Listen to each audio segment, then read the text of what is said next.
Morning students, मैं Mohammad Sajid Amina fraud classes में आप सभी लोगों का हार्दिक स्वागत है।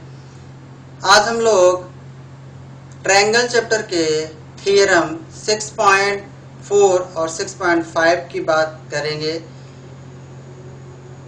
स्टार्ट करने से पहले लास्ट वीडियो में प्रमेय 6.3 बताया गया था और कुछ बच्चों को 6.1 में भी समस्या है और कुछ बच्चों को लंब समझ में नहीं आया कि ये लंब क्या चीज़ होता है, और कुछ बच्चों को कसौटी में कंफ्यूजन है कि सर यही कसौटी आप कक्षा 9 में सर्वांग समता के लिए भी लिखाए थे और यही आप कक्षा 10 में भी समरूपता के लिए भी लिखाए हैं।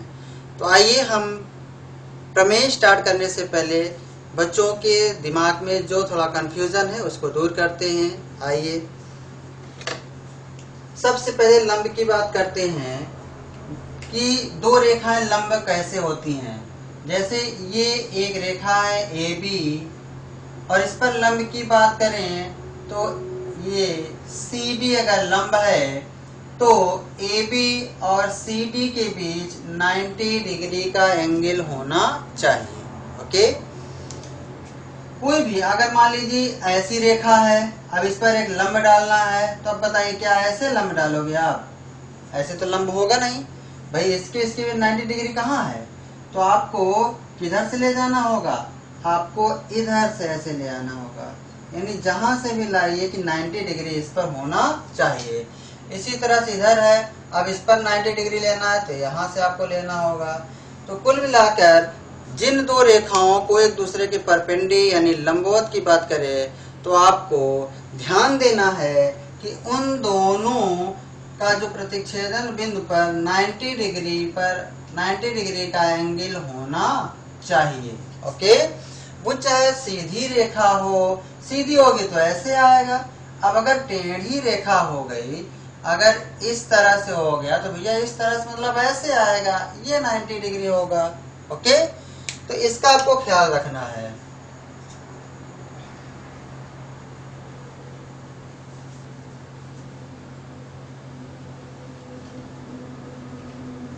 अब कुछ बच्चों ने इस तरह का ट्रायंगल बनाया है।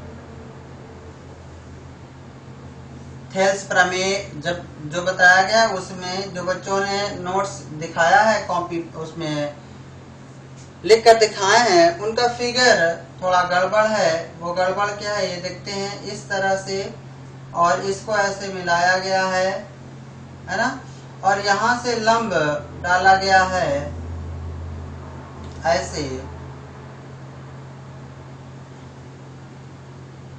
अब यहाँ से अगर आप लंब डाल रहे हो तो इस पर लंब दिखना चाहिए, यानी यहाँ पर 90 डिग्री दिखना चाहिए। ओके, और यहाँ से अगर आप लंब डाल रहे हो तो यहाँ पर 90 डिग्री दिखना चाहिए। अगर दिख नहीं रहा है तो मान लीजिए क्या है, गड़बड़ है। अब अगर आपको यहाँ से ABCD E यहाँ है और F यहाँ है,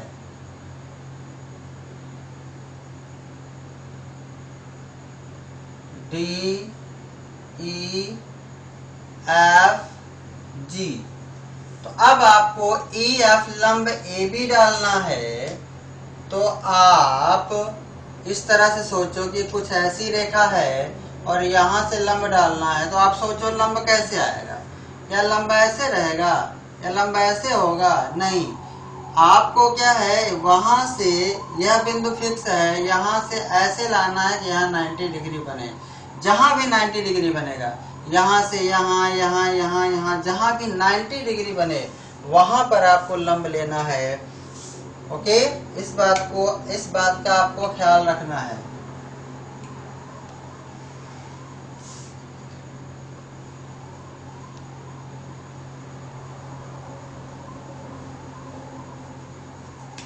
सपोज इस तरह का ट्रायंगल है A B C अब इसको आपने ऐसे मिला दिया,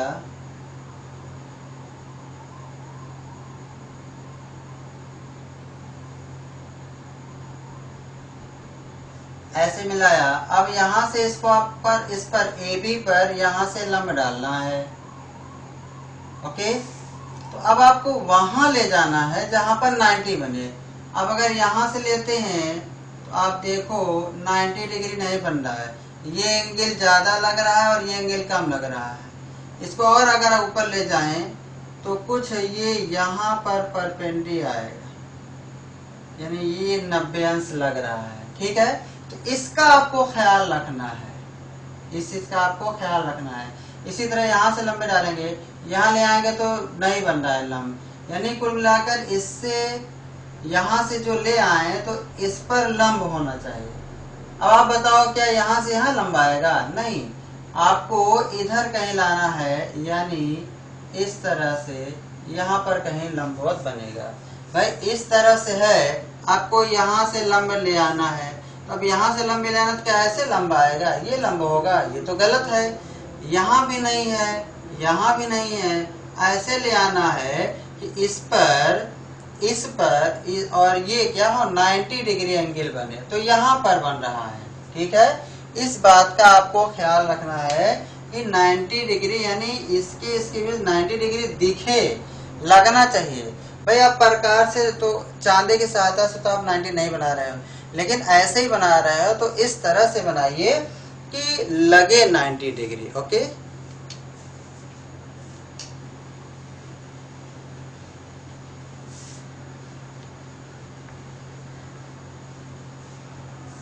आइए हम लोग आगे बढ़ते हैं। कुछ बच्चों को कंफ्यूजन है कि कसौटी में साइड साइड साइड साइड कसौटी, यस ये कसौटी सर्वांग समता में भी बताया गया था, लेकिन वहां पर ध्यान दीजिएगा, ये दो ट्रायंगल है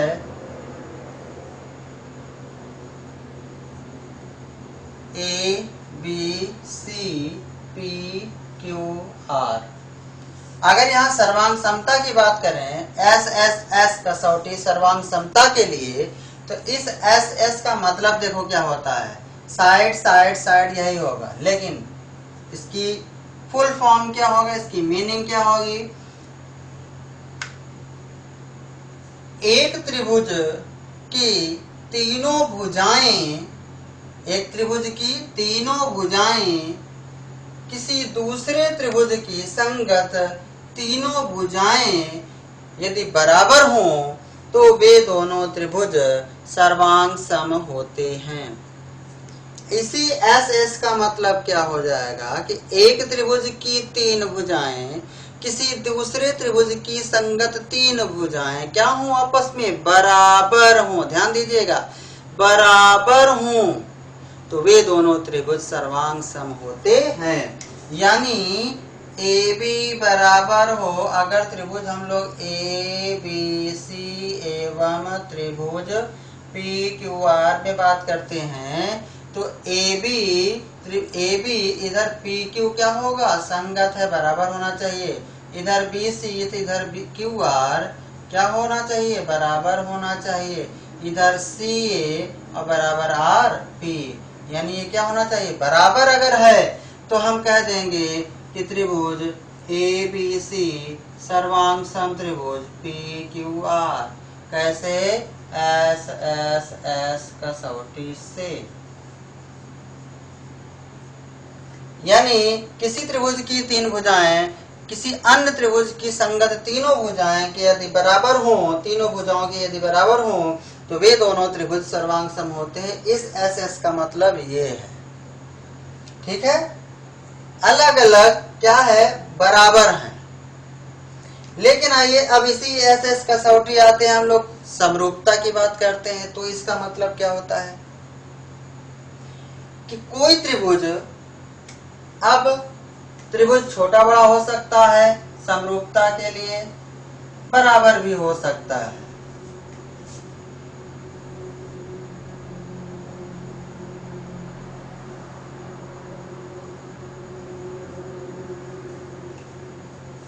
यदि किसी त्रिभुज की 3 भुजाएं तथा किसी अन्य त्रिभुज की संगत तीनों भुजाओं या तीनों भुजाएं परस्पर क्या हो, आनुपातिक हो, समानुपाती हो, या कह दे कि उनका अनुपात बराबर होता है। ध्यान दीजिएगा, सर्वांग समता में क्या था, इसी का मतलब कि सभी भुजाएं डायरेक्टली एक दूसरे के संगत भुजाएं बराबर होनी चाहिए। लेकिन समरूपता की अगर बात करें तो इनकी डायरेक्ट AB बराबर PQ नहीं है।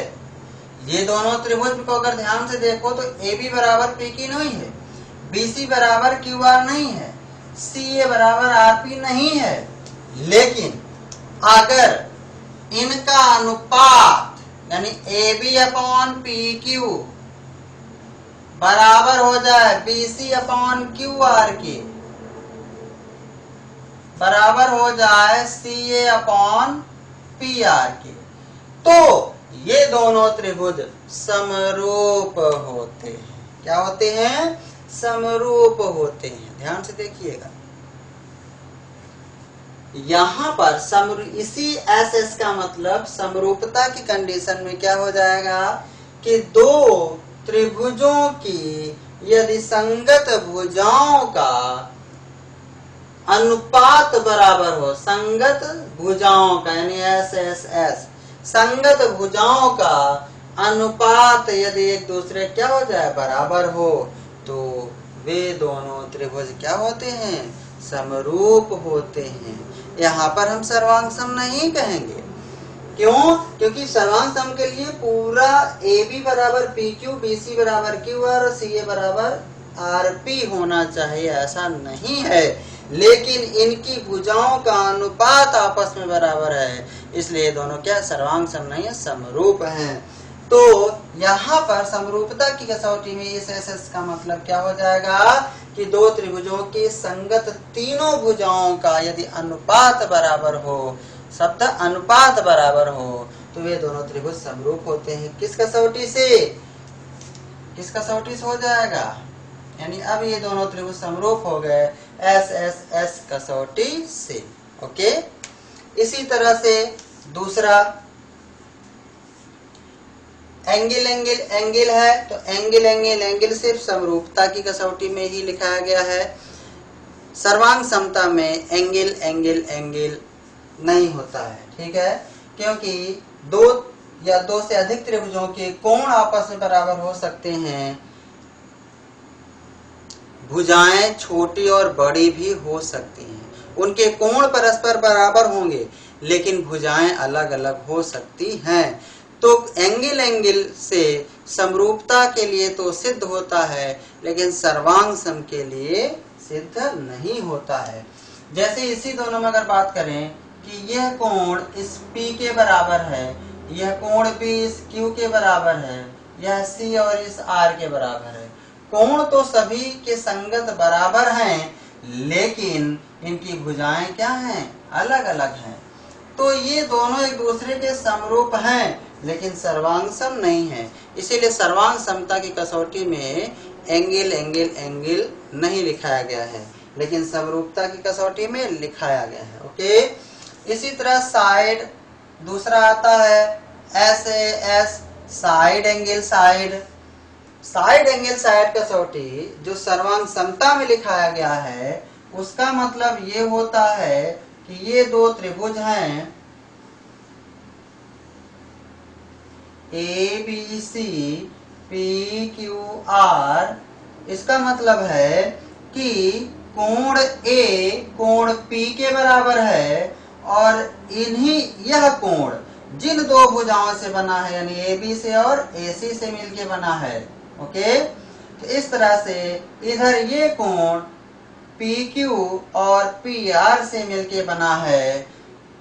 अब कोण A कोण P के बराबर है, यानी एंगल एंगल दोनों के बराबर हैं, और यह एंगल जिन दो भुजाओं से बने हैं, ये भुजाएं भी संगत क्या है, आपस में बराबर हैं। यानी यह भुजा इसके बराबर और ये भुजा इसके बराबर है। तो क्या कह देंगे, साइड एंगल साइड से। ये दोनों त्रिभुज सर्वांग सम है। क्या है, सर्वांग सम। कोण बराबर है और ये AB बराबर PQ और AC बराबर PR है। ये दोनों क्या है, सर्वांग सम है।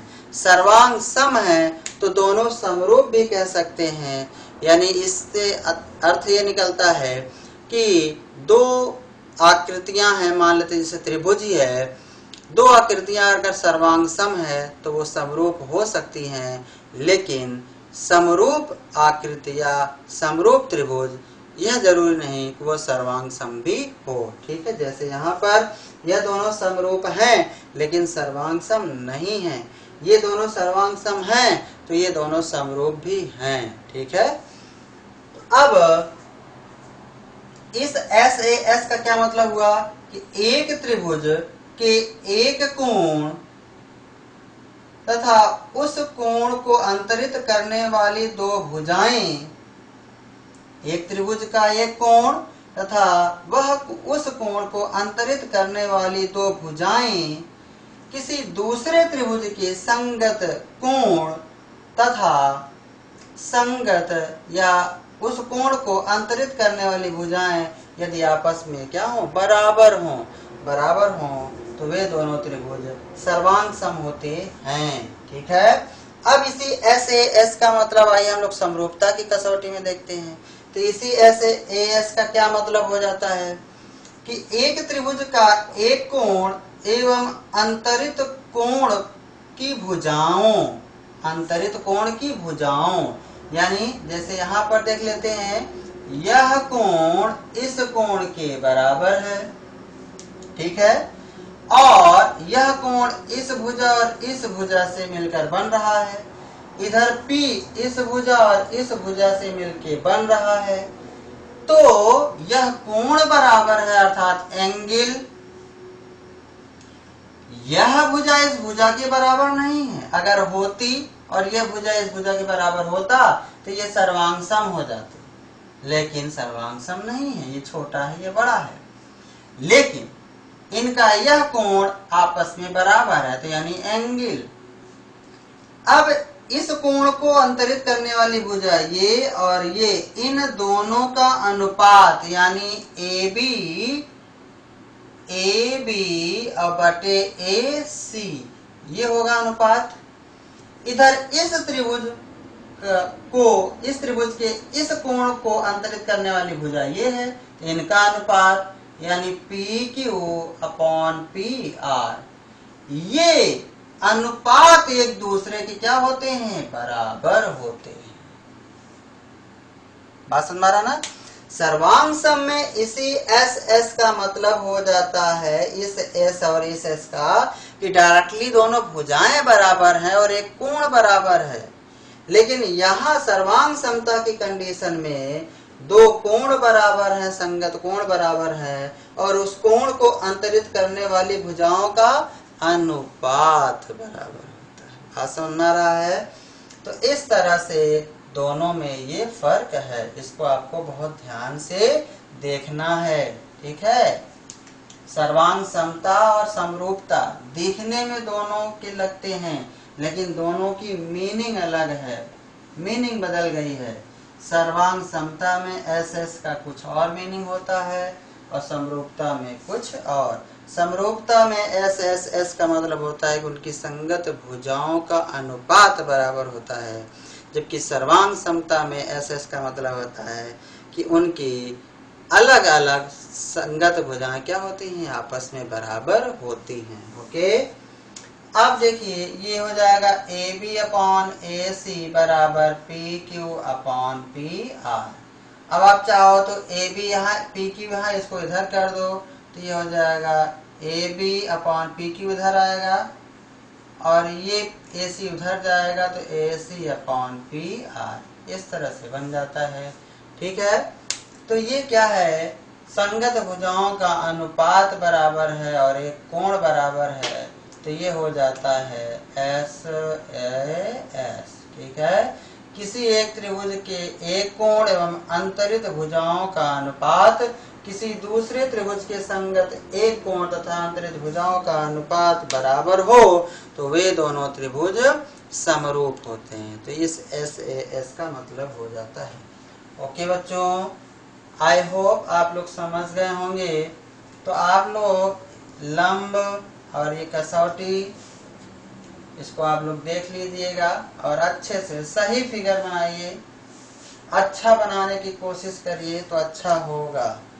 ओके, आइए हम लोग आगे बढ़ते हैं। प्रमेय 6.4 की ओर बढ़ते हैं। ओके, 6.4 क्या कह रहा है कि यदि दो त्रिभुजों में एक त्रिभुज की भुजाएं दूसरे त्रिभुज की भुजाओं के समानुपाती हों तो इनके संगत कोण बराबर होते हैं और इसलिए दोनों त्रिभुज समरूप होते हैं। ठीक है, प्रमेय 6.1 आपने देखा था, क्या कहा था, क्या है प्रमेय 6.1? SSS है ना, SSS कि किसी त्रिभुज की AAA है। प्रमेय 6.3 क्या था? AAA किसी त्रिभुज की तीन कोण या कोई दो कोण किसी दूसरे त्रिभुज के एक दो कोण या तीनों कोण परस्पर बराबर हो जाएं तो वे दोनों त्रिभुज क्या हो जाते हैं? समरूप हो जाते हैं। ठीक है, उसको हम लोगों ने देखा कि कैसे है वो। अब हम लोग आगे बढ़ते हैं। अब क्या कह रहा है अगला 6.4 कि SSS यानी कोई दो त्रिभुज हैं, उनकी संगत भुजाओं का अनुपात आपस में बराबर है। संगत भुजाओं का अनुपात आपस में बराबर है तो क्या होगा? वे दोनों त्रिभुजों के संगत कोण भी बराबर होंगे और वे दोनों त्रिभुज समरूप होंगे। ओके, फिर से पढ़ते हैं प्रमेय 6.4। यदि दो त्रिभुजों में एक त्रिभुज की भुजाएं, दो त्रिभुज है, एक त्रिभुज की भुजाएं दूसरे त्रिभुज की भुजाओं के समानुपाती हों अर्थात एक ही अनुपात में हो तो कह रहा है इनके संगत कोण आपस में बराबर होते हैं और इसलिए दोनों त्रिभुज समरूप होते हैं। ओके, आइए देखते हैं हम लोग इसको। ये प्रमेय है और ये सत्य बात है, लेकिन आइए इसे हम लोग प्रूफ करते हैं। मैंने आपको कहा था कि प्रमेय थ्योरम एक तरह का सूत्र ही होता है। हम लोग इसको सिद्ध करेंगे, प्रूफ करेंगे और फिर हम लोग इसके सवालों में इसका यूज करते हैं। ओके,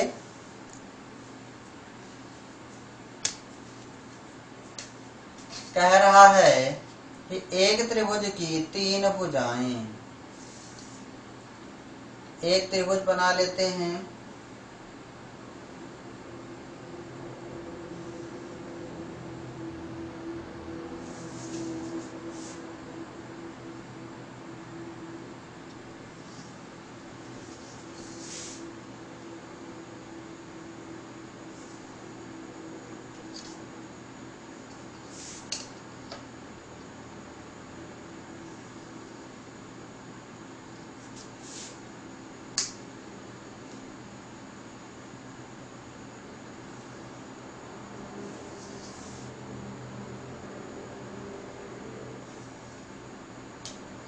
एक त्रिभुज की तीन भुजाएं तथा दूसरे त्रिभुज की तीनों भुजाओं के संगत आनुपातिक हों, यानी दोनों त्रिभुजों की संगत भुजाओं का अनुपात क्या हो? बराबर हो। ये दिया है तो कह रहा है तो वे दोनों त्रिभुजों के संगत कोण आपस में बराबर होते हैं और इसलिए दोनों त्रिभुज समरूप होते हैं। ओके, ये A, B, C और ये P, Q, R। ओके, चलिए हम लोग सबसे पहले क्या करते हैं, दिया है यहाँ पे लिखते हैं, ये है प्रमेय 6.4। ओके, क्लास 10th की हम लोग बात कर रहे हैं। दिया है,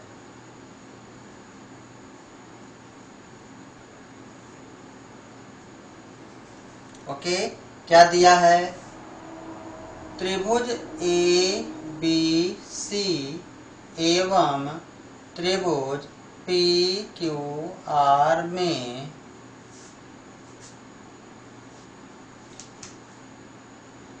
A B upon P Q बराबर है A B upon P Q बराबर है B C upon Q R बराबर है C A upon R P. ये आपका दिया है। चलिए अगला लिखते हैं, सिद्ध करना है।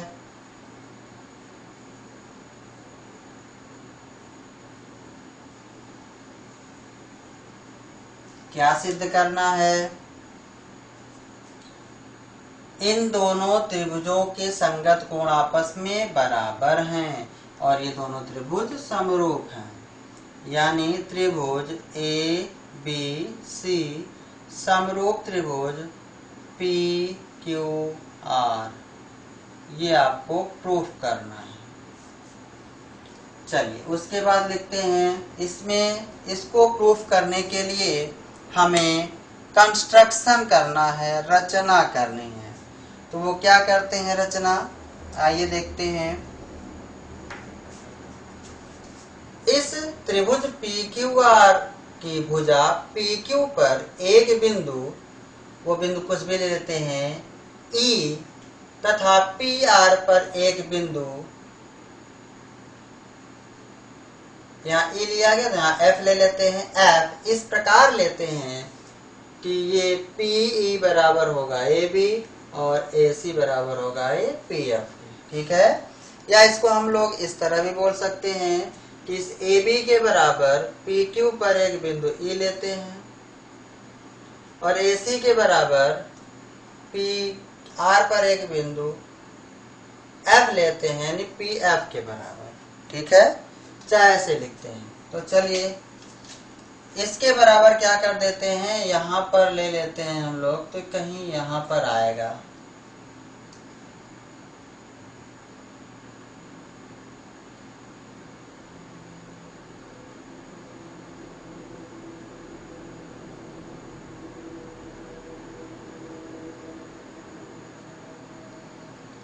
इससे थोड़ा ये ऊपर बना है इसलिए और ऊपर जाएगा। ये यहाँ पर है ये ई और ये है आपका एफ। ओके, चलिए तो लिखते हैं रचना।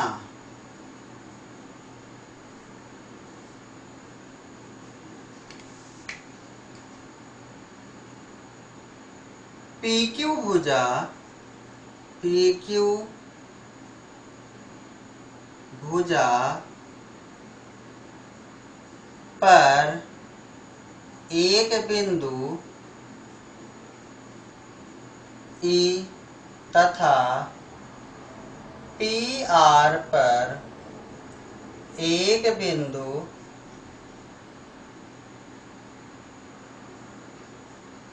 एफ इस प्रकार लेते हैं कि ए बी बराबर पी ई। ठीक है, इस ए बी के बराबर क्या लेते हैं, पी ई, तथा इस ए सी के बराबर पी एफ हो। ठीक है, इतनी बात हम लोग कर लेते हैं। पी क्यू भुजा, ये पी क्यू भुजा पर बिंदु ई तथा पी आर भुजा पर बिंदु एफ इस प्रकार लेते हैं कि ए बी बराबर हो पी ई तथा ए सी बराबर हो पी एफ। ओके, चलिए उपपत्ति।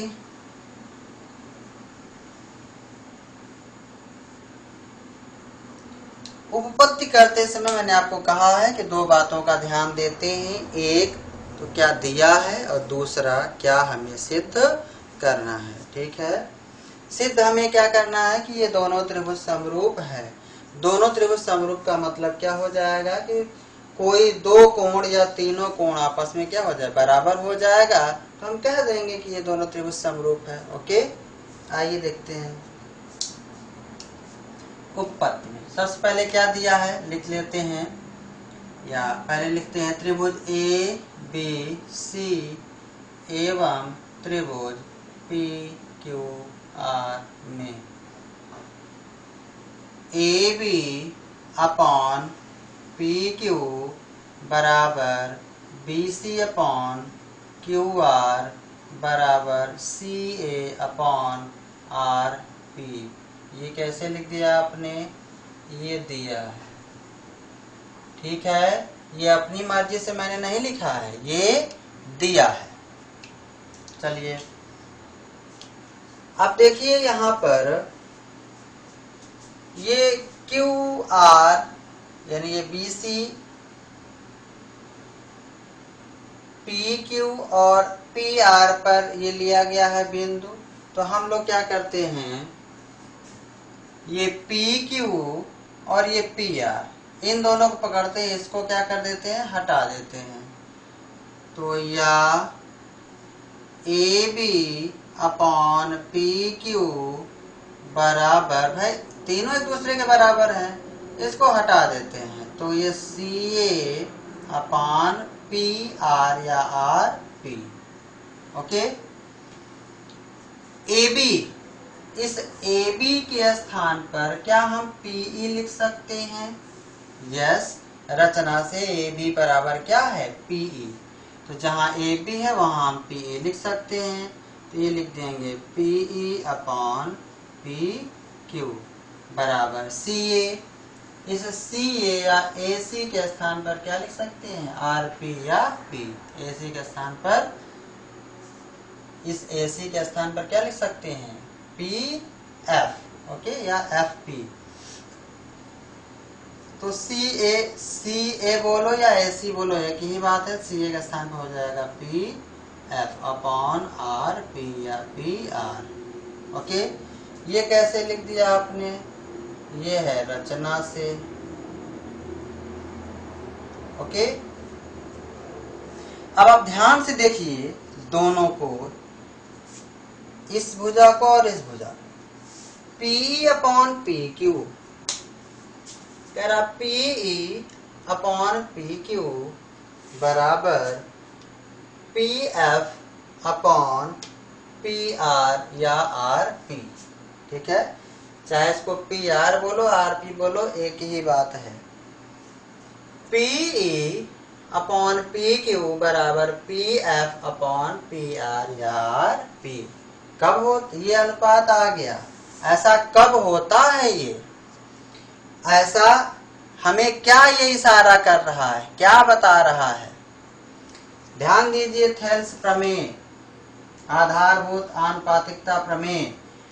अगर यह भुजा इसके समांतर ई एफ समांतर क्यू आर है, तो हम लिख सकते हैं P E upon E Q बराबर पी एफ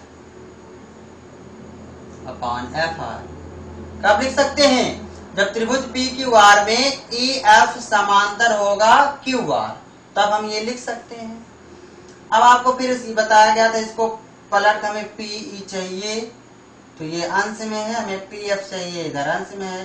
तो जो चाहिए होता है उसको हर में करते हैं। तो इस तरह से ये हो जाएगा E Q upon P E, इधर पलट दिया गया तो इधर भी पलट देंगे, F R upon P F.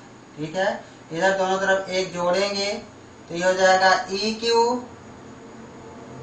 और प्लस पी ई, एलसीएम लेंगे पी ई,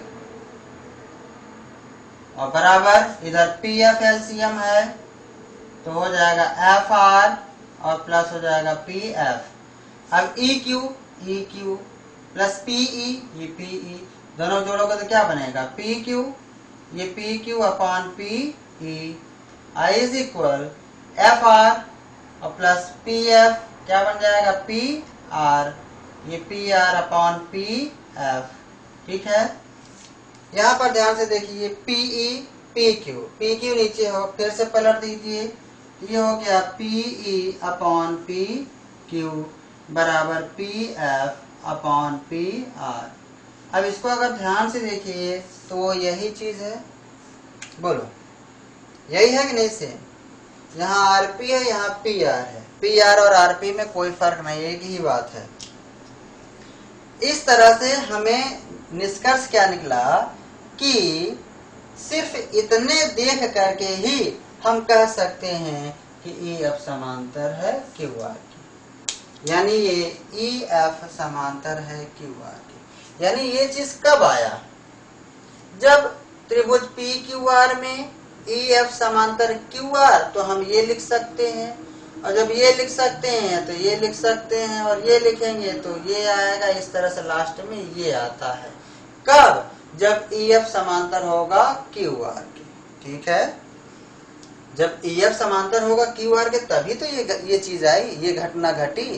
अब इसका उल्टा सोचो, अब मान लो हमें ये नहीं पता है कि ई एफ समांतर है क्यू आर के, लेकिन हमें कहीं से मिल गया, ये दिया है या कहीं और से ये चीज हमें मिला, इसका मतलब है कि जब ये ऐसा है तो ई एफ समांतर होगा क्यू आर के।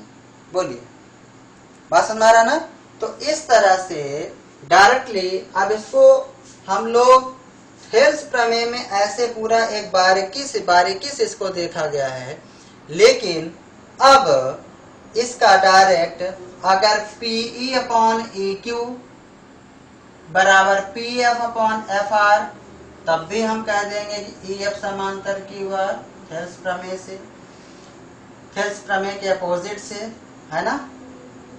क्योंकि थेल्स प्रमेय क्या कहता है, थेल्स प्रमेय कहता है कि ई एफ समांतर क्यू आर तब होता है पीई अपॉन ई क्यू बराबर P F upon F are.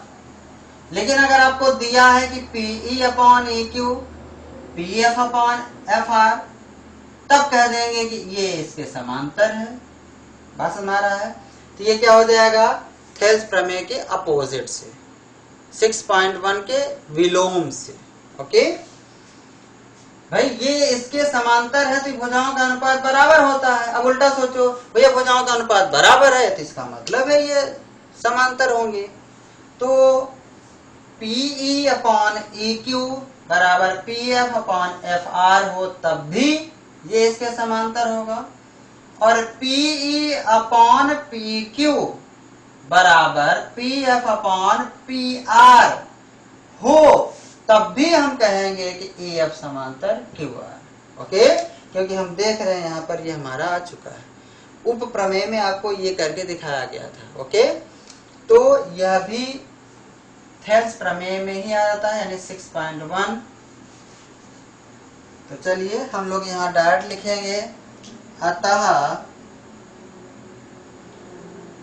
E F समांतर, ये ई एफ समांतर क्यू आर, ई एफ समांतर क्यू आर क्या लिखेंगे, कैसे, प्रमेय 6.1 के विलोम से,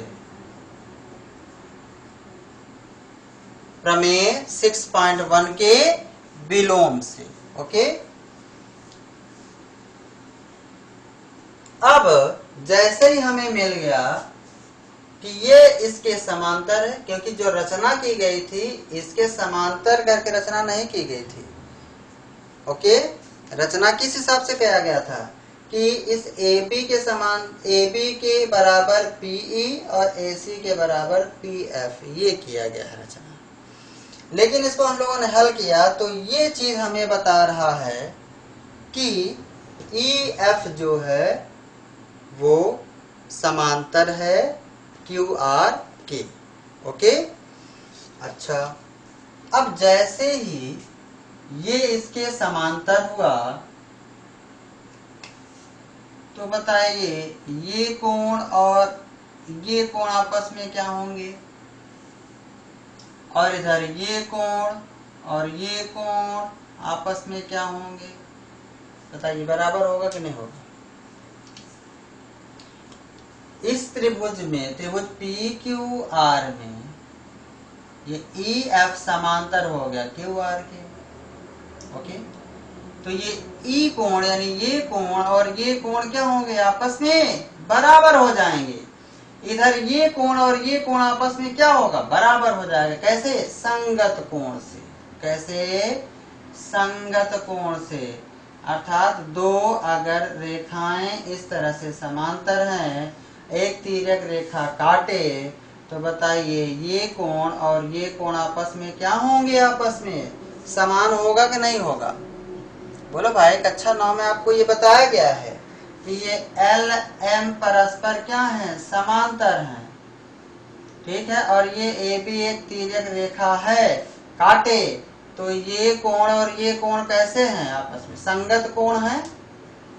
बोलो भाई, संगत का करस्पॉन्डिंग एंगल। इसी तरह से इधर आ जाओ, ये कोण और ये कोण आपस में क्या है, ये भी बराबर होगा, तो ये भी बराबर और ये भी आपस में बराबर हो जाएगा। कब, जब ये दोनों समांतर होंगे तब। ओके, तो इस तरह से ये कोण और ये कोण आपस में क्या हो जाएगा, बराबर हो जाएगा। अतः कोण पी पी ई एफ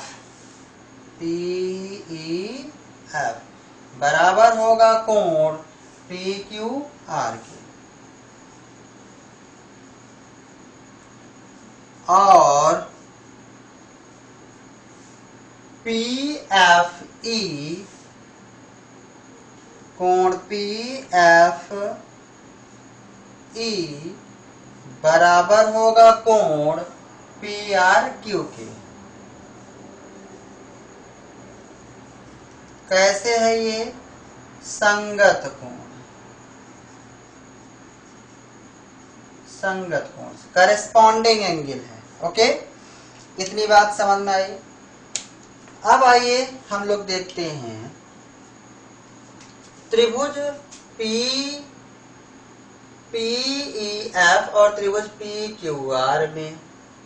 ध्यान से देखिए, यह कोण त्रिभुज पी ई एफ और त्रिभुज पी क्यू आर को आप ध्यान से देखिए। त्रिभुज पी ई एफ का यह कोण त्रिभुज पी क्यू आर का भी यह कोण क्या है, उभयनिष्ठ है। त्रिभुज पी ई एफ का जो कोण ई है इस क्यू के, और एफ जो है इस आर के क्या हो गया, बराबर हो गया। ठीक है भाई, अभी यहां से ये दोनों कोण बराबर आ गए। तो अब ये त्रिभुज पी ई एफ और त्रिभुज पी क्यू आर क्या हो गए, दोनों समरूप हो गए। अतः त्रिभुज पी ई एफ समरूप त्रिभुज पी क्यू आर। कैसे, एंगल से। एंगल से चाहे 3 एंगल दिखाओ चाहे 2 एंगल दिखाओ। ठीक है, देखिए त्रिभुज पी ई एफ और त्रिभुज पी क्यू आर दोनों समरूप हो गए कि नहीं। कैसे भाई, ये कोण उभयनिष्ठ दोनों त्रिभुज का है, ये कोण इसके बराबर, ये कोण इसके बराबर। इसको इस तरह देखो, इसमें 2 त्रिभुज बन रहा है। एक त्रिभुज ऐसे बन रहा है, ये है पी ई एफ, और दूसरा क्या है, ऐसे बन रहा है, ये पी क्यू आर। आप इसको ऐसा समझो। ठीक है, तो ये कोण इसके बराबर हो गया और ये कोण इसके बराबर, और ये दोनों उभयनिष्ठ है, तो एंगल से क्या हो गए, दोनों त्रिभुज समरूप हो गए कि नहीं हो गए। ओके, तो इस तरह से त्रिभुज पी ई एफ समरूप हो गया त्रिभुज पी क्यू आर। ओके, अब ये छोटा वाला त्रिभुज इस बड़े वाले त्रिभुज के समरूप हो गया। ओके बच्चों,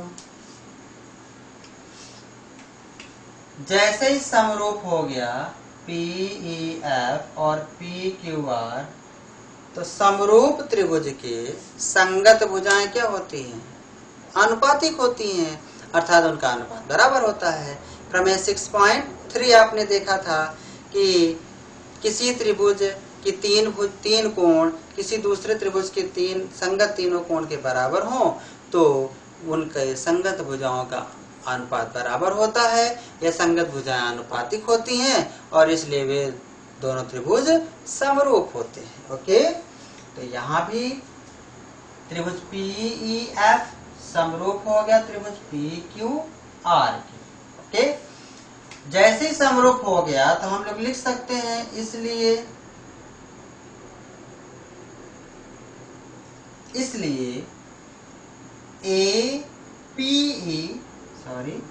PE अपॉन PQ लिख सकते हैं, बराबर होगा EF अपॉन QR। संगत लेना है, देखो PE का संगत कौन है? PQ, PE तो PQ, फिर EF तो QR बराबर होगा PF या FP और PR के। ठीक है, ये दोनों समरूप हैं तो हम ये लिख सकते हैं। ओके, कैसे? क्योंकि ये दोनों त्रिभुज समरूप हैं। प्रमेय 6.3 से ये हम कर सकते हैं। अच्छा, इसमें क्या करते हैं हम लोग? इसमें से तीनों भुजाएं नहीं लेते हैं, हम लोग लेते हैं PE अपॉन PQ और EF अपॉन QR। इसको छोड़ देते हैं। ठीक है, इसको क्या कर देते हैं? लिखने को हम लिख सकते हैं, लेकिन हम इसको छोड़ देते हैं। ठीक है, बात समझ में आ रहा ना? क्यों छोड़ रहे हैं अभी आगे देखते हैं। हाँ, या तो चाहे तो इसको लिख दे, अगली लाइन में इसको छोड़ दे, जैसे यहाँ पर छोड़ा गया है। ये पहले तीनों लिखा गया, फिर दो भुजा लिया, इसको बीच वाले को छोड़ दिया गया है। अर्थात जिन दो भुजाओं पर बिंदु लेते हैं उन्हीं दोनों भुजाओं को लिया गया है। ठीक है, अच्छा, अब हम लोग क्या करते हैं? अब इसमें ये अगला भी लिखना चाहे तो लिख सकते हैं, PF अपॉन FR छोड़ दिया, या तो लिख लीजिए आप और अगली लाइन में छोड़ दीजिए। अब PE अपॉन PQ बराबर EF अपॉन QR, ये हो गया प्रमेय 6.3 से, क्योंकि ये दोनों समरूप हैं। अच्छा, PE आया यहाँ पर, ध्यान दीजिए, PE AB के बराबर है क्या रचना से? यहाँ जब देखो AB था तो आपने PE लिखा था, अब जब PE आया तो क्या करो आप? AB लिख दो। तो यहाँ पे लिख देंगे AB अपॉन PQ, इधर EF। अब EF को हम BC नहीं लिख सकते, क्यों? क्योंकि रचना में BC नहीं लिया गया है इसके बराबर। AB के बराबर है PE और AC के बराबर है PF, और इसको मिला दिया गया। ये हम नहीं कह सकते कि BC EF आपस में बराबर है, अभी नहीं कह सकते, क्योंकि ये बराबर लेके इसको रचना नहीं की गई है, बल्कि AB के बराबर PE और AC के बराबर PF मानकर रचना की गई है। अच्छा, EF अपॉन QR ये हो गया। इसको ले लेते हैं इक्वेशन नंबर फर्स्ट, और आपको यहां पर दिया है, देखिए ये AB अपॉन PQ दिया है, और फिर दिया है CA अपॉन, या ये PC AB अपॉन PQ बराबर BC अपॉन QR है, दिया है ये। इसको लिखते हैं हम लोग AB अपॉन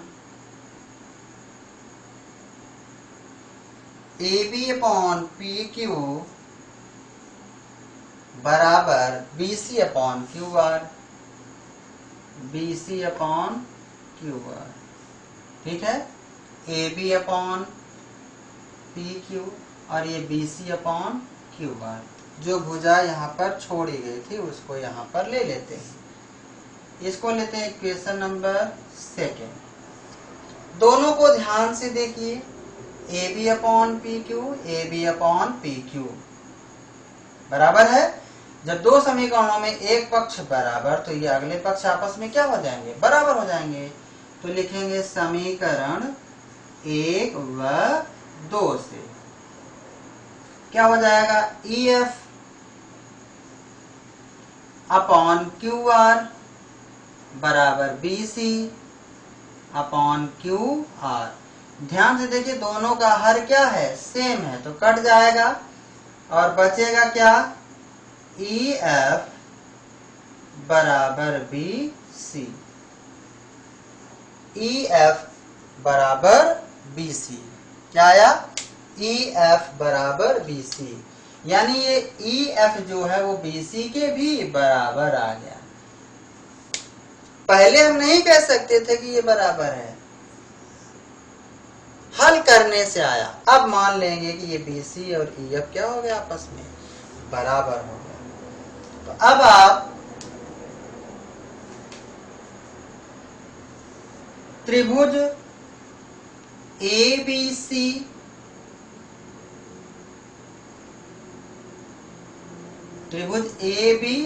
और त्रिभुज PEF को ध्यान से देखिए। त्रिभुज ABC की भुजा AB इस PE के बराबर है, AC भुजा इस PF के बराबर है और BC भुजा EF के बराबर हो गया। तो अब बताओ त्रिभुज ABC और त्रिभुज PEF कैसा त्रिभुज हो गए, सर्वांग सम, क्योंकि डायरेक्टली भुजाएं आपस में बराबर हो गया। AB बराबर है PE, AC बराबर है PF ये रचना से, और BC बराबर हो गया EF यहाँ हल करने से, ये आ रहा है EF बराबर BC। तो इस तरह से त्रिभुज ABC सर्वांग सम हो गया त्रिभुज PEF से। तो त्रिभुज ABC सर्वांग सम हो गया त्रिभुज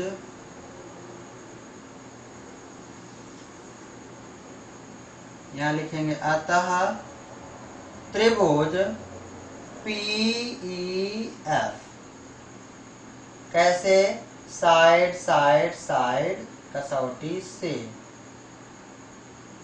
ठीक है।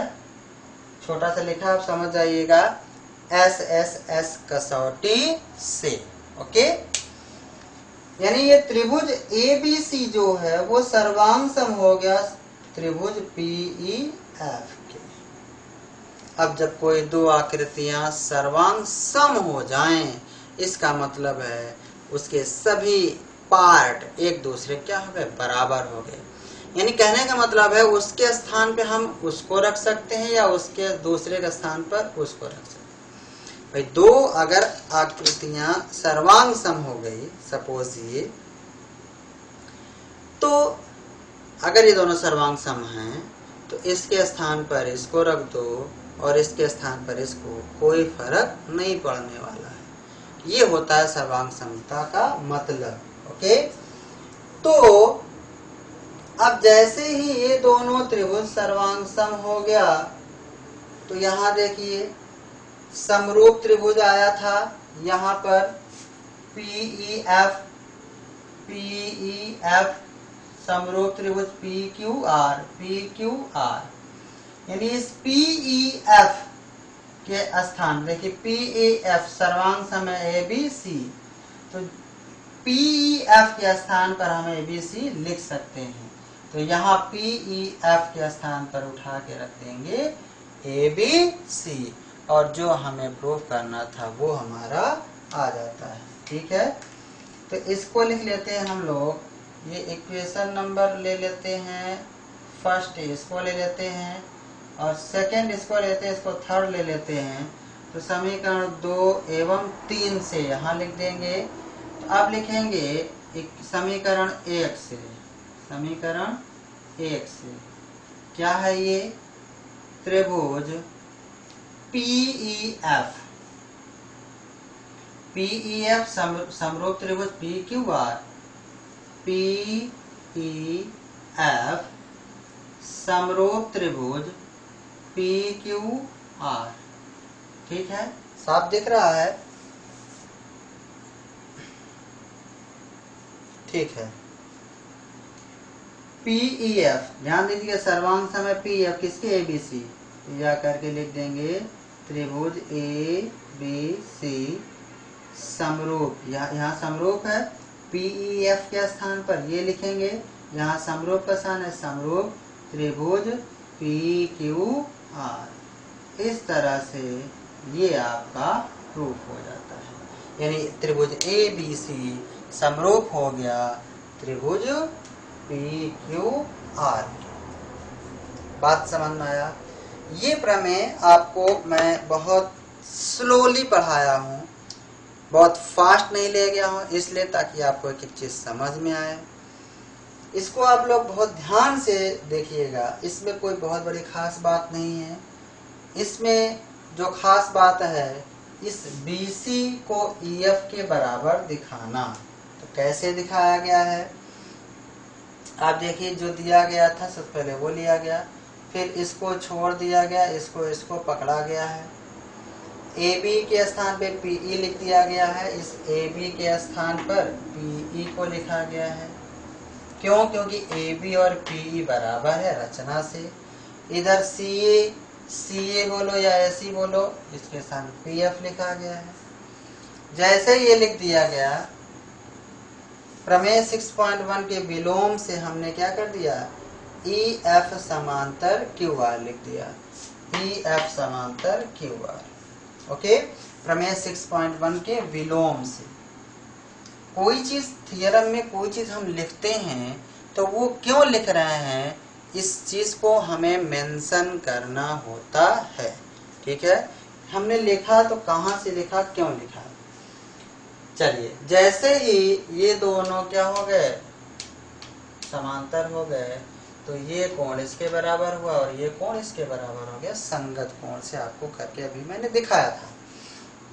अच्छा, अब जैसे ही ये कोण इसके बराबर, ये कोण इसके बराबर, ये कोण उभयनिष्ठ, तो अब त्रिभुज PEF और PQR क्या हो गए, समरूप हो गए। समरूप हो गया कैसे, एंगल से। अब जैसे ही ये दोनों समरूप हो गए तो इनकी संगत भुजाओं का अनुपात बराबर होगा, क्योंकि हम जानते हैं कि यदि दो त्रिभुज समरूप होंगे तो उनकी संगत भुजाओं का अनुपात बराबर होता है। तो यहाँ पर तुरंत लिख लिया गया। ठीक है, संगत भुजाओं का अनुपात बराबर लिख दिया, PE अपॉन PQ और बराबर EF अपॉन QR। चाहो तो आप PF अपॉन FR भी लिख दो, मैंने लिखा भी था, बाद में उसको हटा दिया, हमें इसकी जरूरत है। अब PE ध्यान दीजिए, जब AB था तो हम PE लिखे थे, अब जब PE मिल गया तो हम AB लिख देंगे। तो AB अपॉन PQ, ये EF अपॉन QR जो कहते हो, सिर्फ PE के स्थान पर AB लिखा गया, इक्वेशन नंबर 2 मान लिया गया। और ये थर्ड आया यहाँ से, AB अपॉन PQ बराबर BC अपॉन QR, ये नहीं लिया गया है, यहाँ पे लिया गया। क्यों नहीं लिया गया, अब सोचो, यहाँ देखो 2 में EF अपॉन QR है, तो यहाँ तो QR है नहीं, यहाँ QR था, और BC, ये BC भी हमें चाहिए था, तो ये लिया गया। अब 2 और 3 से देखा गया कि QR cancel, EF upon BC, EF बराबर BC आ गया, यानी ये EF जो है वो BC के बराबर हो गया। अब त्रिभुज ABC और त्रिभुज PEF में अगर ध्यान से देखें, ये भुजा इसके बराबर, ये भुजा इसके बराबर, और ये BC EF के बराबर, तो ये दोनों त्रिभुज क्या हो गए, सर्वांग सम हो गए। आप चाहें तो पूरा एक बार पहले लिख सकते हैं। पहले ये दोनों त्रिभुज लिखिए कि त्रिभुज ABC एवं त्रिभुज PEF में AB बराबर है PE रचना से, AC बराबर है PF रचना से, और BC बराबर है EF यहाँ हल करने से जो आया है। ठीक है, अतः ये दोनों त्रिभुज क्या हो गया, सर्वांग सम। तो 4-5 लाइन और बढ़ जाता है, तो वो ना लिख करके डायरेक्टली लिख दिया गया कि ABC ABC त्रिभुज PEF क्या हो गया, सर्वांग सम हो गया SS कसौटी से। समीकरण एक यहाँ हम लोग यहाँ माने थे ये दोनों त्रिभुज समरूप हैं, तो PEF सर्वांग सम ABC, तो PEF के स्थान पर उठा के ABC लिख दिया, ABC त्रिभुज PQR। अब जैसे ही त्रिभुज ABC समरूप हो गया त्रिभुज PQR के, इनके सभी संगत कोण आपस में क्या हो जाएंगे, बराबर। अब आप इसके नीचे जगह नहीं है, आप लिख लीजिएगा, अतः कोण A बराबर कोण P, कोण B बराबर कोण Q और कोण C बराबर कोण R होंगे। ठीक है, इस तरह से ये प्रमेय 6.4 आपका कंप्लीट होता है। ठीक है, ये आपका प्रमेय 6.4 है। ओके बच्चों, इसको आप लोग कई बार देखिएगा, अगर एक बार में समझ में नहीं आता है तो कई बार देखिएगा, थोड़ी प्रैक्टिस करिए। आप लोग थोड़ा सा प्रैक्टिस करेंगे इस पर तो आपको एक बार में नहीं, दो बार में नहीं, 3-4 बार, और ये प्रक्रिया 3-4 दिनों तक करिएगा कम से कम। आपकी जो सीनियर इस साल कक्षा 10 पास कर चुके हैं, आप उनसे पूछेंगे कि सर किस तरह से कितनी प्रैक्टिस कराए थे, तो वहाँ से आपको आइडिया मिलेगा। ठीक है, आप ये ना सोचिएगा सर हम लोगों से कितनी बार कहने के लिए कहते हैं। भाई आप जितनी प्रैक्टिस करोगे आपका कॉन्फिडेंस लेवल उतना ही अधिक होगा।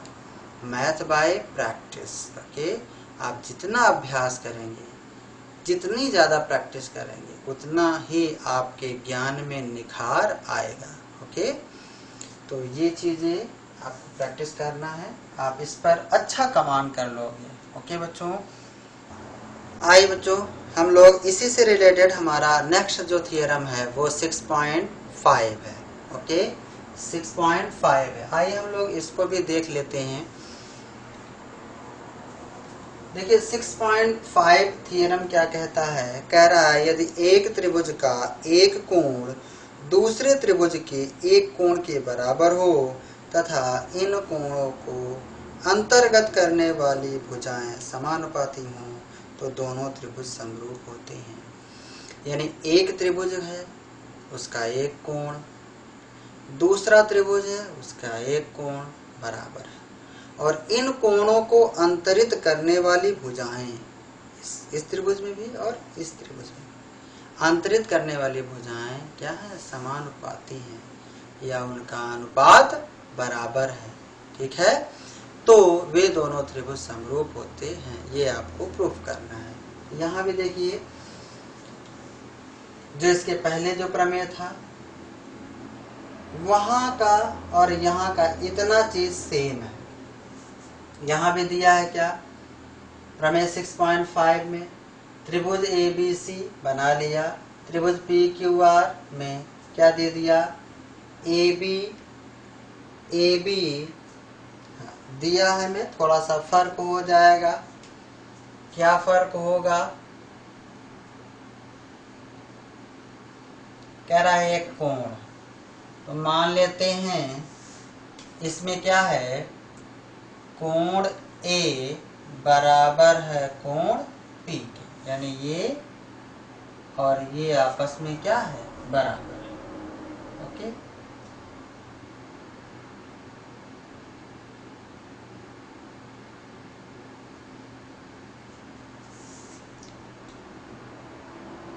तथा इस कोण को अंतरित करने वाली भुजा कौन सी है, ये AB और AC। ओके, तो ये AB और AC, तो ये AB अपॉन AC लिखो या AB अपॉन PQ लिख दो। बात समझ में आ रहा है, क्योंकि ये कोण बराबर है, इस कोण को अंतरित करने वाली भुजा ये और इस कोण को अंतरित करने वाली भुजा ये दोनों, तो ये AB अपॉन PQ बराबर होगा AC अपॉन PR। ये आपको गिवन है, दिया है। ठीक है, ये आपका दिया है। फिर सिद्ध करना है वही चीज, त्रिभुज ABC समरूप त्रिभुज PQR। फिर रचना किया, PQ भुजा पर इस PQ भुजा पर E और PR भुजा पर F। इस प्रकार लेते हैं कि AB बराबर PE और AC बराबर PF, ठीक है। और EF को मिला देते हैं, EF को मिला देते हैं। अच्छा, अब उपपत्ति में आते हैं तो त्रिभुज ABC एवं त्रिभुज PQR में, ओके, त्रिभुज ABC और त्रिभुज PQR में। अच्छा, त्रिभुज ABC त्रिभुज PQR में, अच्छा, यहाँ पर त्रिभुज ABC और त्रिभुज PQR पहले ना लेकर के पहले लिखते हैं त्रिभुज ABC एवं त्रिभुज PEF,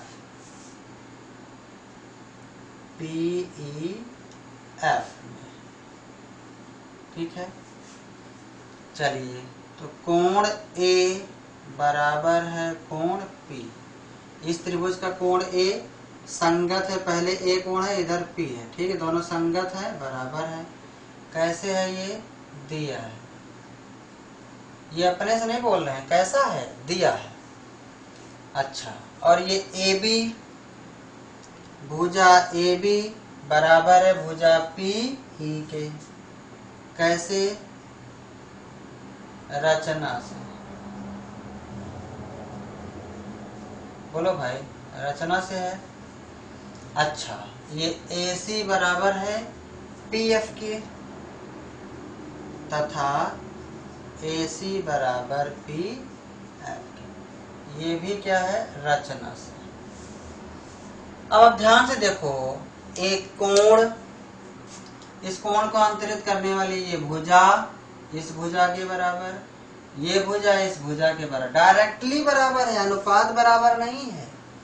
तो जब अनुपात बराबर ना हो, डायरेक्टली भुजा हो, भुजा बराबर और कोण बराबर हो, तो ये दोनों त्रिभुज कैसे हो गए?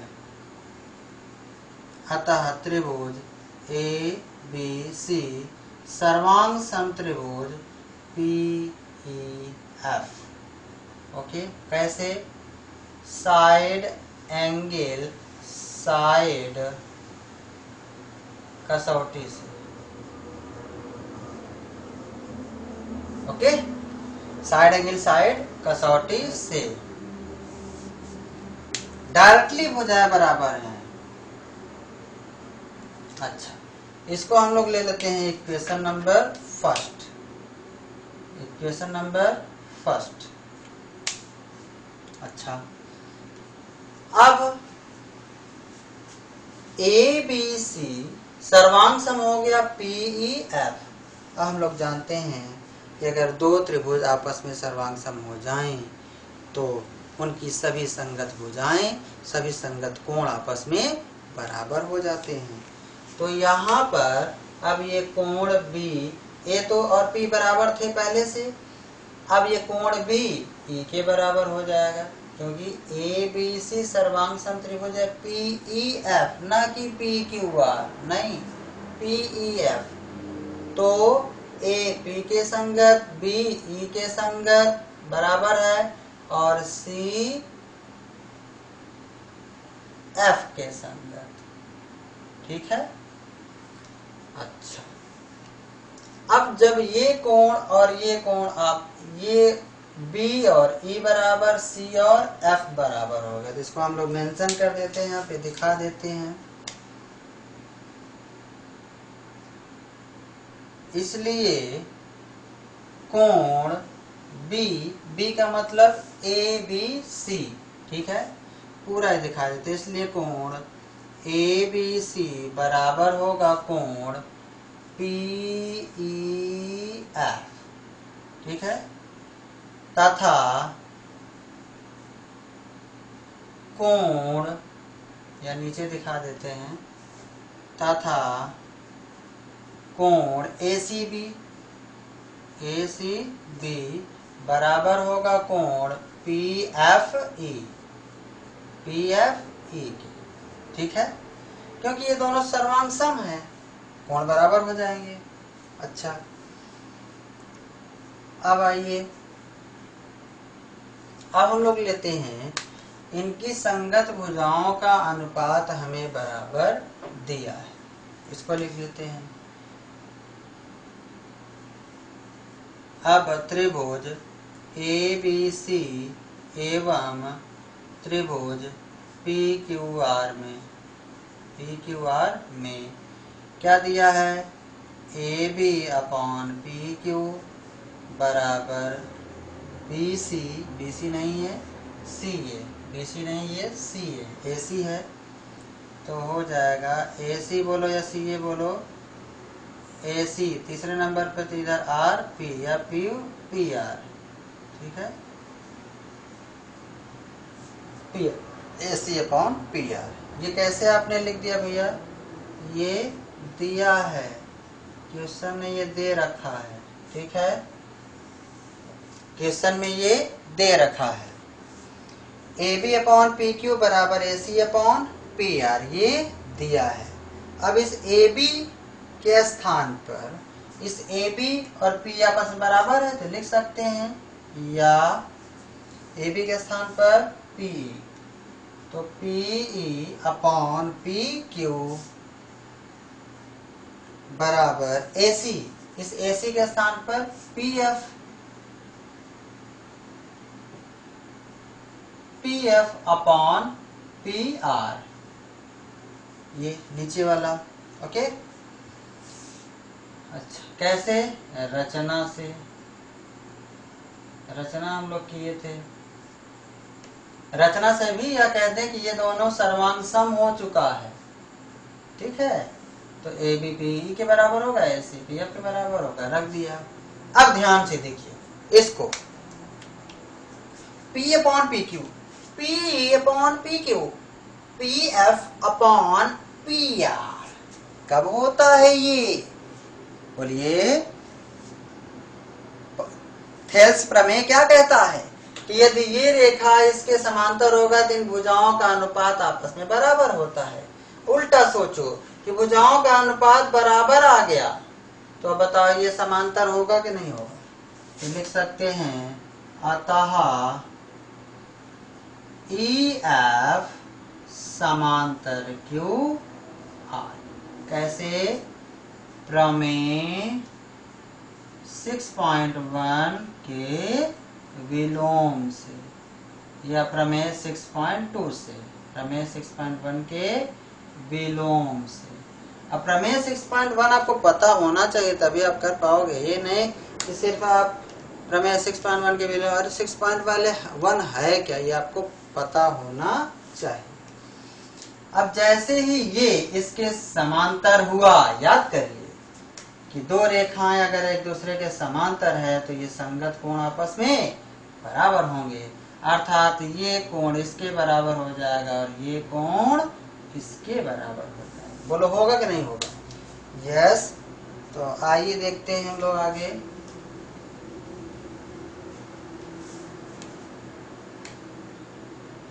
अतः या हम लोग लिख देते हैं त्रिभुज PEF और त्रिभुज PQR में। ओके, अब त्रिभुज PEF एवं त्रिभुज PQR में क्या हो जाएगा? PEF में कोण P बराबर इस त्रिभुज का कोण P, इस त्रिभुज का कोण P, दोनों में P है, उभयनिष्ठ है, ये बराबर है। कैसे? दिया भी है और उभयनिष्ठ भी है ना? तो क्या लिख दोगे? दिया है, ये दिया भी है, पहले क्वेश्चन में बराबर दिया है, पहले ये कोण बराबर दिया है, क्या लिख दो? उभयनिष्ठ, सॉरी ये और ये दिया है, ये त्रिभुज लिख देते हैं उभयनिष्ठ है, कॉमन है। उभयनिष्ठ मतलब कॉमन है दोनों में भाई। जैसे एक कमरे की, दो कमरों के बीच में जो बीच में दीवार होती है वो किस कमरे की दीवार बोली जाएगी? भाई आप एक कमरे में जाओगे तो कहोगे जैसे ये एक कमरा है और बीच में ये दीवार है, इधर एक कमरा है। आप जब इस कमरे में आओगे तो कहोगे ये दीवार इस कमरे की है, और जब इस कमरे में आओगे तो बोलोगे कि ये दीवार इस कमरे में है। तो ये जो दीवार है ये उभयनिष्ठ है, दोनों में काम करता है। तो कोण P और कोण ई यानी पीई एफ बराबर कोण पी क्यू आर, और पी एफ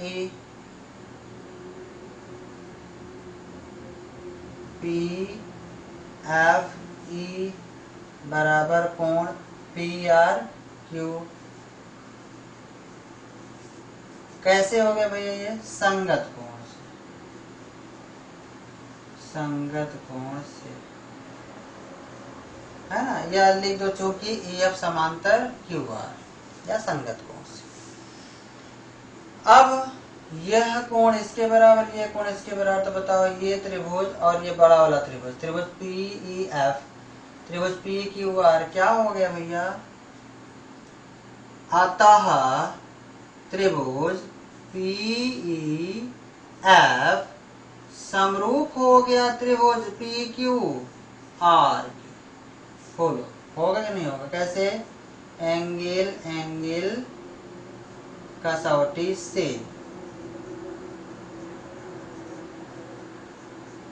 एंगल कसौटी से।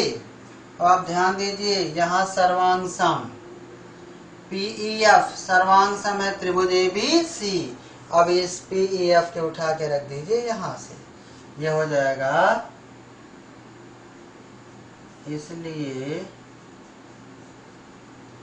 ABC, त्रिभुज ABC समरूप, ये समरूप है, सिर्फ इसके स्थान पर क्या लिखा गया? ये ABC समरूप त्रिभुज PQR। यहाँ लिख देंगे समीकरण 1 से। और जो आपको प्रूफ करना था वो आपका आ चुका है। ठीक है, त्रिभुज ABC समरूप त्रिभुज आ गया त्रिभुज PQR के। ओके बच्चों, इस तरह से आई होप आप लोगों को समझ में आया होगा। 6.5 क्या कहता है कि इसी 6.5 को हम लोग SAS कसौटी भी कह देते हैं, समरूपता की कसौटी। SAS सर्वांग समता की भी होती है, SAS समरूपता की भी होती है। आपको दोनों में क्या डिफरेंट है उसकी मीनिंग वो आपको बताया गया है। यहाँ हम लोग समरूपता की बात करते हैं। तो त्रिभुज कह रहा है कि कोई त्रिभुज है, उसका एक कोण और उस कोण को अंतरित करने वाली भुजा दूसरे त्रिभुज संगत दूसरे त्रिभुज एक कोण और अंतरित करने वाली भुजाओं का अनुपात बराबर है। ठीक है, कोण बराबर है और भुजाओं का अनुपात बराबर है, तो वे दोनों त्रिभुज समरूप होते हैं, अर्थात आपको प्रूफ करना है। ठीक है, तो दिया क्या है? त्रिभुज ABC त्रिभुज PQR, ABC PQR।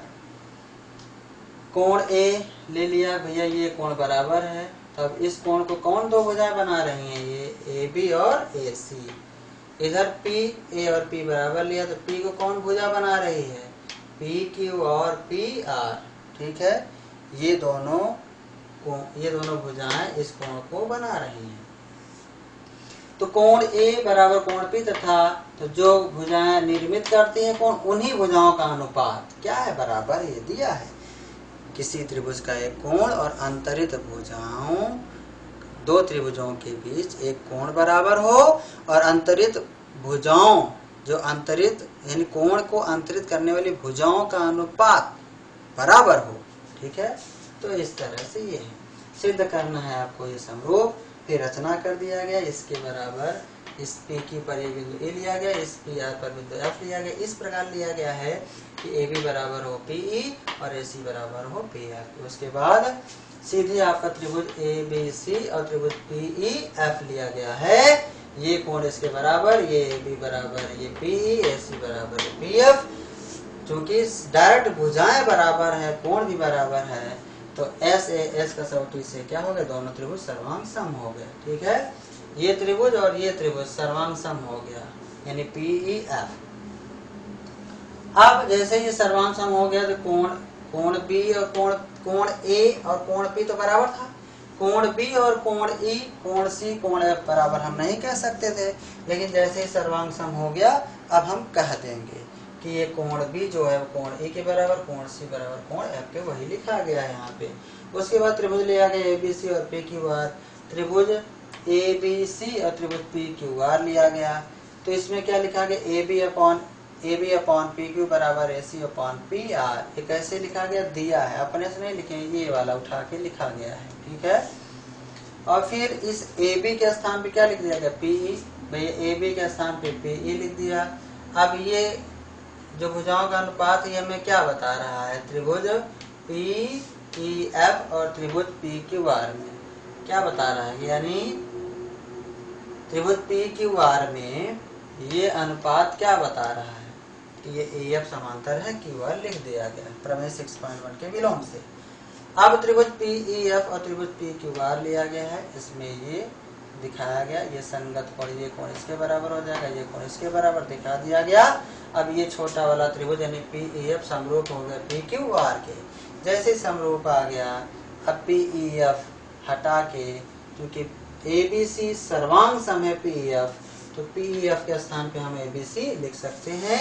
तो लिख दिया इस पी ए के स्थान पे ए बी सी समरूप है समरूप त्रिभुज पी क्यू आर। यही आपको प्रूफ करना है, ओके। अब जैसे ये समरूप आपने यहाँ पे दिखा दिया, आप क्या कर सकते हैं, नीचे 2 लाइन और बढ़ा दीजिए। अतः इसके सभी संगत कोण, कोण ए और पी तो बराबर दिया ही है, कोण पी कोण क्यू के बराबर हो जाएगा, कोण सी कोण आर के बराबर हो जाएगा, और इनकी सभी संगत भुजाओं का अनुपात भी आपस में बराबर हो जाएगा, ओके बच्चों। तो इस तरह से आपका प्रमेय 6.5 भी क्या हो गया कंप्लीट। और अब हम लोग एक्सरसाइज की बात करेंगे। एक्सरसाइज के लिए अब हम लोग आगे देखेंगे नेक्स्ट वीडियो में। आज के लिए बस इतना ही, लेकिन जाते जाते आप लोगों से गुजारिश है, रिक्वेस्ट है कि आप लोगों को वीडियो अगर पसंद आए तो लाइक ज़रूर कर दिया करिए, शेयर करिए। चैनल अभी तक अगर आप सब्सक्राइब नहीं किए हैं तो चैनल को सब्सक्राइब कर लीजिए, और बहुत मेहनत करिए। आपके पास टाइम ज़्यादा नहीं बचा है और घर पे हैं, तो फालतू टाइम न वेस्ट करके सिर्फ पढ़ाई पर समय लगाइए। प्रैक्टिस करिए, जितनी प्रैक्टिस करेंगे उतना अच्छा आपका इस पर कमांड होगा, ओके बच्चों, ओके, थैंक यू।